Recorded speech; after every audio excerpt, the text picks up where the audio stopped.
పెట్టిండు రేవంత్ రెడ్డి. అందుకే కేసీఆర్ గారు చెప్పిన ముందే మోసపోతే గోసపడతాం, ఓటేసేటప్పుడే ఆలోచించుకోవాలని చెప్పిండ్రు. కానీ మంచిర్యాలలో మరి ఏ కారణమైతేనేమి మరి ఆ రోజు కాంగ్రెస్ వస్తే ఏమో జరుగుతుంది ఏమో ఒరుగుతుంది అని మంచిర్యాల రైతన్నలు మరి కాంగ్రెస్ పార్టీకి ఓటేసింది. ఓటేసిన పాపానికి ఇవాళ కాంగ్రెస్ రైతులను కాటేస్తున్నది.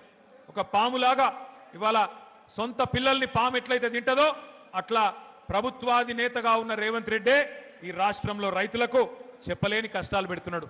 యూరియా, విత్తనాలు, కరెంటు, సాగునీరు, మద్దతు ధర, బోనసు ఇవన్నీ కూడా మరి చుట్టుముట్టినాయి రైతాంగాన్ని. ఇవాళ పరిస్థితి ఎట్లా ఉన్నది అంటే నీళ్లు ఉండి అంగట్లో అన్నీ ఉన్నా అల్లున్నోట్లో శని ఉన్నదట అని ఎవరో వెనకటికి ఎవరో అన్నారు. గట్లున్నది ఇవాళ పరిస్థితి. కళ్ళ ముంగట్నే గోదావరి కనబడుతున్నది, కళ్ళ ముంగట్నే గోదావరి వారుతున్నది, పైకెళ్ళి ప్రాణహిత బ్రహ్మాండంగా పరవలు పెడుతున్నది. అంగట్లో అన్ని ఉన్నా అల్లుడి నోట్లో శని అన్నట్టు పరిపాలించే పాలకుడికి సోయిలేని తనం వల్ల ఇవాళ కాళేశ్వరం అనే ప్రాజెక్టు కరువుకు పరిష్కారం లాంటి ప్రాజెక్టు కేసీఆర్ గారు కట్టిపోతే దాన్ని ఇవాళ ఇష్టం లేకుండా ఇష్టం లేదు కాబట్టి ఎక్కడ కేసీఆర్ గారికి పేరు వస్తుందేమో అన్న భయంతోని కాళేశ్వరం ప్రాజెక్టులో ఒక్క మేడిగడ్డ బ్యారేజ్లో 2 పిల్లర్లు కుంగితే ఇవాళ మొత్తం కాళేశ్వరమే కూలిపోయిందని చిల్లర ప్రచారం చేస్తా ఉన్నాడు రేవంత్ రెడ్డి. కానీ ఎక్కడ తన దొంగతనం బయటపడుతుందో, ఎక్కడ కాళేశ్వరం మంచిగానే ఉన్నది, కన్నెపల్లి కాడ మోటార్లు మంచిగానే ఉన్నాయి, నీళ్లు మంచిగానే పోతున్నాయి, పంపులు చాలు చేస్తే నీళ్లు బ్రహ్మాండంగా పైకి ఎల్లంపల్లి దాకా వస్తాయి. మరి అక్కడ దాకా నీళ్లు వచ్చినాయంటే నిన్నటిదాకా నువ్వు చెప్పిన మాటలు ఫాల్తూ మాటలు అని చెప్పి ప్రజలు అంటారనే భయంతోని పంపులు చాలు చేస్తలేడు రేవంత్ రెడ్డి. నిజానికి కాళేశ్వరం ఒక అద్భుతమైన ప్రాజెక్ట్.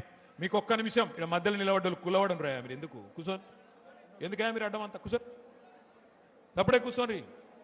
ఆ స్క్రీన్ కట్టం కూడా కూర్చోండి, నువ్వు కూడా ఇట్రా కూర్చోండి, దయచేసి కూర్చోండి, కూర్చోండి అమ్మా కూర్చోండి. మీకు ఒక్క నిమిషంలో కాళేశ్వరము ఏ రకంగా మరి కన్నెపల్లి నుంచి నీళ్లు తీసుకోవచ్చో మీకు ఒక్క నిమిషంలో నేను చూపెట్టే ప్రయత్నం చేస్తా. మేడిగడ్డ బ్యారేజ్తో సంబంధం లేకుండా మరి ఎట్లా కన్నెపల్లి నుంచి ఎల్లంపల్లికి నీళ్లు తేవచ్చు, ఎల్లంపల్లి నుంచి పై దాకా హైదరాబాద్ దాకా ఎట్లా నీళ్లు తీసుకుపోవచ్చో ఒక్క నిమిషం ఆ వీడియో ప్లే చేయమని చెప్పి మా తమ్ములను కోరుతా ఉన్నా. ఒక్కటే కాదు, బ్యారేజీలు, రిజర్వాయర్లు, పంప్ హౌస్లు, సబ్ స్టేషన్లు, టన్నెల్స్, గ్రావిటీ కాల్వల సమాహారం కాళేశ్వరం ప్రాజెక్ట్. గోదావరి నీటిని ఒడిసి పట్టి బృహత్తర ప్రణాళిక. కాళేశ్వరం రిజర్వాయర్ల ద్వారా కరువు తీరా నీళ్లను వాడుకునే భగీరథ సంకల్పం. మేడిగడ్డ వద్ద మొదలైన కాళేశ్వర జలధార దశల దశలుగా తెలంగాణ బీడు భూములను తణుపుతుంది. లింక్ 1 కింద 100 మీటర్ల ఎఫ్ఆర్ఎల్ ఉన్న మేడిగడ్డ బ్యారేజీలో 16.17 టీఎంసీల నీటిని నిల్వ చేయొచ్చు. కన్నెపల్లి పంప్ హౌస్ దగ్గర గోదావరి నీటి మట్టం 93.5 మీటర్లు ఉన్నప్పుడు మేడిగడ్డ బ్యారేజ్ గేట్లను మూసివేయాల్సిన అవసరం లేకుండానే 17 మోటార్లతో నీటిని లిఫ్ట్ చేసి జయశంకర్ భూపాలపల్లి జిల్లాలోని అన్నారం బ్యారేజీకి పంపించేయవచ్చు.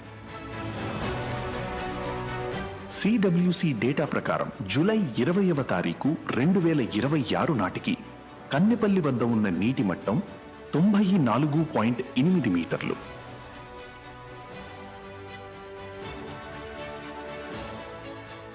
నూట 19 మీటర్ల ఎఫ్ఆర్ఎల్ ఉన్న అన్నారం బ్యారేజీలో 10.87 టీఎంసీల నీటిని నిల్వ చేయొచ్చు.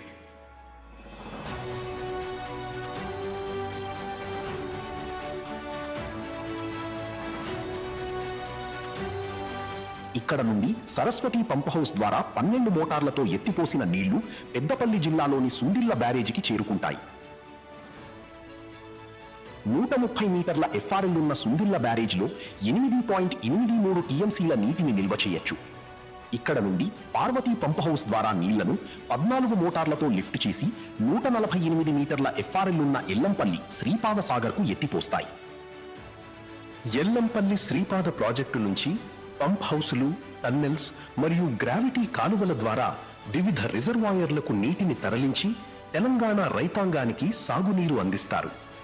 కాళేశ్వరం తెలంగాణ ప్రాణేశ్వరం. కాళేశ్వరం అంటే మేడి.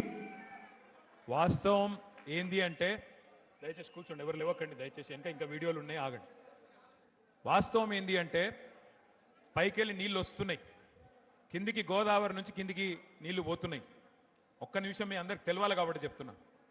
తెలంగాణ భౌగోళికంగా ఎట్లుంటుంది అంటే ఇట్లా ఒక గుడిసె తిరుగుంటుంది, ఒక గుడిసె తిరుగుంటుంది తెలంగాణ రాష్ట్రం. ఒక వరుసకెళ్ళి కిందికెళ్ళి 80 మీటర్ల మీదకెళ్ళి గోదావరి పోతుంది, 80, 90, 100 మీటర్ల మీదకెళ్ళి.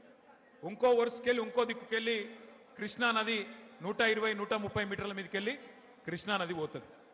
ఆడికెళ్ళి పైకి నీళ్లు తీసుకుపోవాలి, ఎందుకంటే భూములన్నీ పైన ఉన్నాయి, నదులు కింద ఉన్నాయి. అందుకోసమే కేసీఆర్ గారు కాళేశ్వరం అనే ప్రాజెక్టును డిజైన్ చేసిండు. మరి కాళేశ్వరం అనే ప్రాజెక్టు యొక్క గొప్పతనం ఏంది అంటే ఇళ్ళకెళ్ళి నీళ్లు 3 రకాలుగా తీసుకోవచ్చు. ఇప్పుడు మీ ఎల్లంపల్లె ఉంది, ఇక్కడ ఎల్లంపల్లి నుంచి నీళ్లు పైకి తీసుకొని పోవాలంటే దీనిలో 3 మార్గాలు ఉన్నాయి. మొత్తం కాళేశ్వరం అంటే ఒక బ్యారేజీ కాదు, ఒక రిజర్వాయర్ కాదు. కాళేశ్వరం అంటే 3 బ్యారేజీలు, మేడిగడ్డ, అన్నారం, సుందిల్లా. కాళేశ్వరం అంటే 15 రిజర్వాయర్లు, 19 పంప్ హౌజులు, 21 సబ్ స్టేషన్లు, 100 కిలోమీటర్ల సొరంగ మార్గాలు, 1000 కిలోమీటర్ల ప్రవాహ కాలువలు. మొత్తం కాళేశ్వరం ప్రాజెక్టులో 100 భాగాలుంటే అందులో 1 భాగం మేడిగడ్డ బ్యారేజ్. ఆ మేడిగడ్డ బ్యారేజ్లో కూడా 85 పిల్లర్లుంటే 2 పిల్లర్లు కుంగిన మాట వాస్తవం. మరి ఇవాళ ఈ రాష్ట్ర ప్రభుత్వం చేస్తున్న దుర్మార్గమైన విషయం ఏంటి అంటే మేడిగడ్డ బ్యారేజ్కు కన్నెపల్లి పంప్ హౌస్కు 18.5 కిలోమీటర్ల అంతరం ఉన్నది. మేడిగడ్డ